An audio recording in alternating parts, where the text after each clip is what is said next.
Hello. അപ്പോൾ ഇന്നത്തെ പരിപാടി മോഷണമാണ്. അപ്പോൾ മോഷ്ടിക്കുന്നത് എൻ്റെ ബ്രദർ ഇൻ ലോയും കൂട്ടു നിൽക്കുന്നത് ഞാനും ബ്രദർ ഇൻ ലോൻ്റെ വൈഫുമാണേ. മോഷ്ടിക്കപ്പെടുന്ന സാധനം ഞാൻ നിങ്ങളിപ്പോൾ കാണുന്നത് തന്നെ കൊക്കോ. ഇത് ഞങ്ങളുടെ വീടിൻ്റെ അപ്പുറത്തുള്ള വീടാണ്. അവിടുത്തെ മാമി നമുക്ക് എപ്പോഴും കൊക്കോ തരുമായിരുന്നേ. പക്ഷേ ഇപ്പോൾ അവിടെ ആൾ താമസം ഇല്ലാഞ്ഞിട്ട് തന്നെ ഞങ്ങൾക്ക് കൊക്കോ തരാറുമില്ല. അവിടെ നിൽക്കുന്നത് മൊത്തം കരിഞ്ഞുണങ്ങി പോവുകയും ചെയ്യുന്നു. അത് ഞങ്ങൾക്ക് സഹിക്കുന്നില്ല.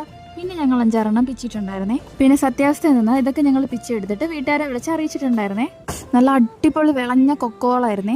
ഞാൻ ഇവിടെ വന്നേ പിന്നെയാണ് ഈ കൊക്കോയുടെ ടേസ്റ്റൊക്കെ അറിഞ്ഞു തുടങ്ങിയത്. പിന്നെ കുട്ടികൾക്കൊന്നും കൊടുക്കാൻ പറ്റത്തില്ല, കാരണം ഇതിനകത്ത് ഫുള്ള് കുരുവാണ്. ഈ കുരു ഉണക്കി പൊടിച്ചിട്ടാണ് നമ്മൾ മറ്റേ കൊക്കോ പൗഡറൊക്കെ ഉണ്ടാക്കത്തില്ലേ, ചോക്ലേറ്റ് ഉണ്ടാക്കാൻ, അതുണ്ടാക്കുന്നത്. ഞങ്ങൾ മിക്കപ്പോഴും ഉണക്കാൻ വെക്കാറുണ്ടെങ്കിൽ അതെല്ലാം കാക്കയുടെ വായിലാണ് പോലും. പിന്നെ ഞങ്ങൾ ഇത്ര കൊക്കോ പിച്ചിട്ടുണ്ടായിരുന്നേ. പിന്നെ മേലോട്ട് ഒത്തിരി നിപ്പുണ്ടായിരുന്നെങ്കിൽ ഞങ്ങൾ തോട്ടം അങ്ങോട്ട് എത്തുന്നുണ്ടായിരുന്നില്ല. പൊട്ടിച്ചെടുക്കുമ്പോൾ ഇതുപോലെ ആയിരിക്കും ഐസ്ക്രീം ഒക്കെ പോലെ. ഒരു റംബൂട്ടാൻ്റെ ഒക്കെ ടേസ്റ്റ് ഒക്കെ ആണ്, പക്ഷെ ഭയങ്കര സുഖമുള്ള ഒരു ടേസ്റ്റ് ആണ്. ഫ്ലഷ് കുറവാണെങ്കിൽ പിന്നെയും കഴിക്കാൻ തോന്നും. അപ്പൊ ഇന്ന് റോസ് അംഗൻവാടി നിന്നപ്പോൾ ഇതായിരുന്നു സർപ്രൈസ് ആയിട്ട് കൊടുത്തത്.